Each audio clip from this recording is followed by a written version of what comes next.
Magandang araw po ulit sa inyo. Next video po natin, Honda Wave 125S. Ipo-full wave po natin to. Tara, simulan na natin.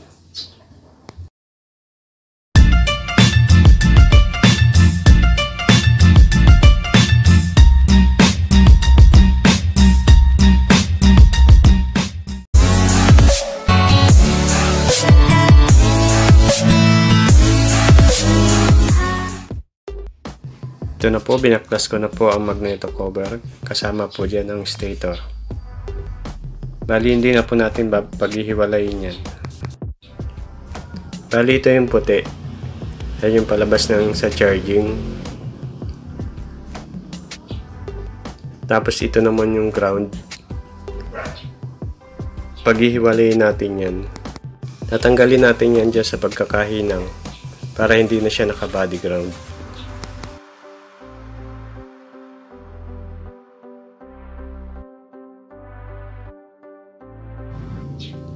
Bali, ito na po, nabaklas ko na po siya. Yan yung kulay white sa charging. Tapos yan, tinanggal na natin yan sa body ground. Tapos yung green na yan, yan yung magiging kulay dilaw. Output yan na dilaw. Bali, ang stator nga pala nito, 3 wire lang ang nakakabit. Wala siyang kulay dilaw. Bali, yung kulay green na yun, siya na yung magiging kulay dilaw.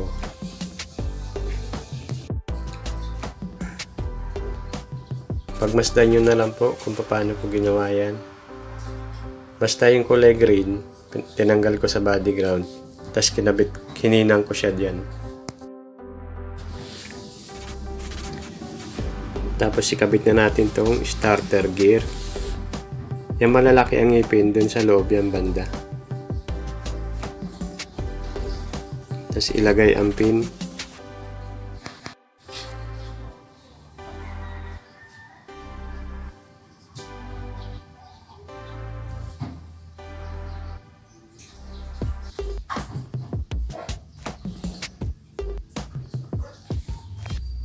Ilagay ang dowel.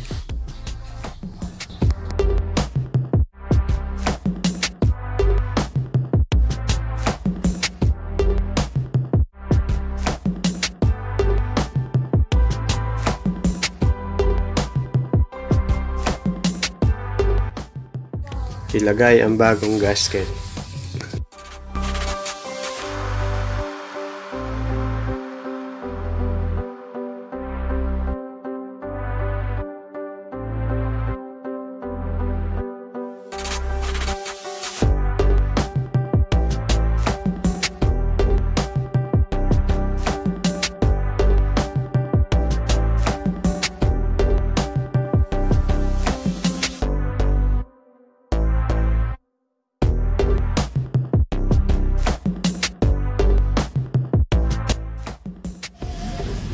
Gamitan natin ang tester para malaman natin kung gagana.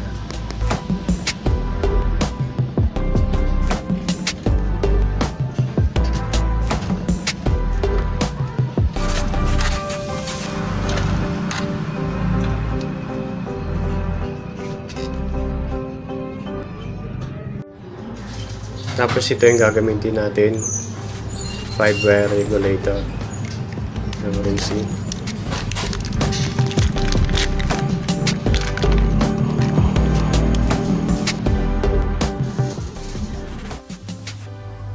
Bali, itong mga wire, dati na to, susundan na lang natin.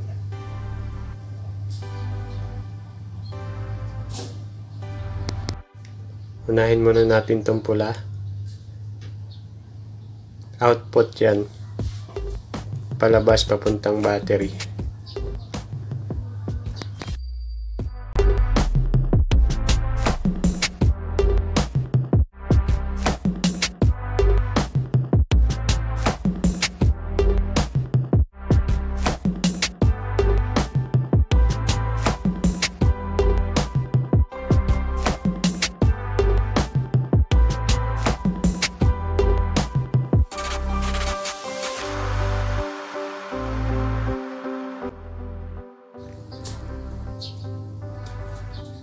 Tapos itong kulay puti,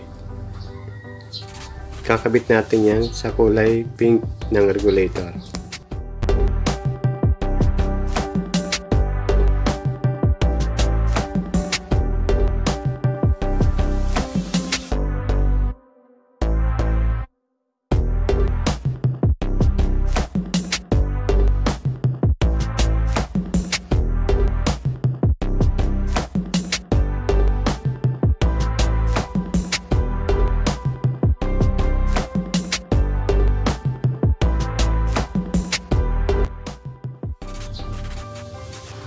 Tapos itong green, sa kulay green din.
Tapos itong kulay itim, sa kulay dilaw natin kakabit.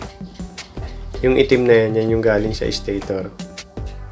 Wala kasi akong dilaw na wire. Kaya itim na lang nilagay ko.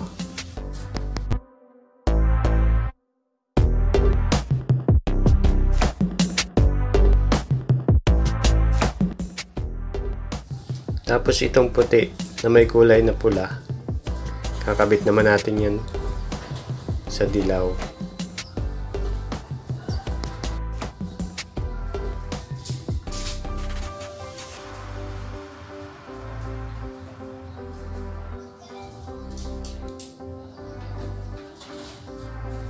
Ito naman yung papuntang headlight. Kakabit natin to para magkaroon siya ng headlight. Dadaan muna sa switch para magka-headlight. Ayan na, lagyan na lang natin ng tape.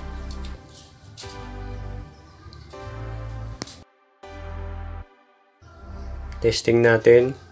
11.6 ang karga ng battery. Hindi pa umaandar ang motor.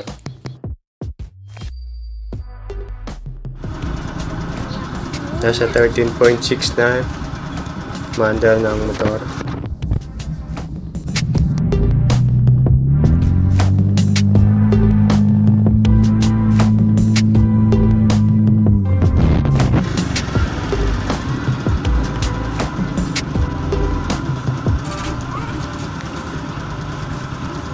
Pag hindi siya nakakabit sa battery, nasa 14.3. 14.3 ang pinakasagat niya.